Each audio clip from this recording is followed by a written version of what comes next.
that's how you say it today. Olivetomato.com. So you take a half a cup of olive oil and you're going to heat it up. And first we're going to saute some onions. So I have this heating up on medium. You just heat it up. Just put my onions in.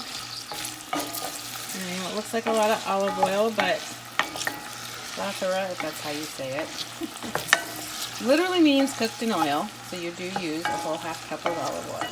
But it also makes a large amount. And this is, I'm kind of interested in this. So I'm going to saute those first. So these are getting soft. So next we put in our potato. This is one sliced potato. And the green beans, I'm using Trader Joe's haricot vert because, well, I'm going to be pushing this to the max. I like thin green beans. So I'm going to mix those and get these all coated.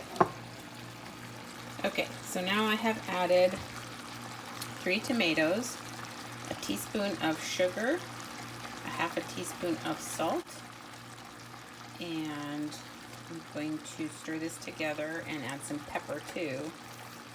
And then I will show you what comes next. Okay, so those are all stirred in, and now I'm going to add enough water to cover half of this, so about half of a pot there, and I'm going to bring that to a boil and turn it down to a simmer. Then we're going to cover it and let it just simmer for 40 minutes. And the whole thing is to simmer it and not boil them. So I have a gentle simmer going on here. It's gonna, I'll probably turn it down once I lit it so it stays at just this little murmur. And cover it up. It smells fresh. Here's what we end up with. This lovely juice. And everything's cooked down. And yeah, everything's real velvety and fresh tasting, and it has a lot deeper flavor than I expected.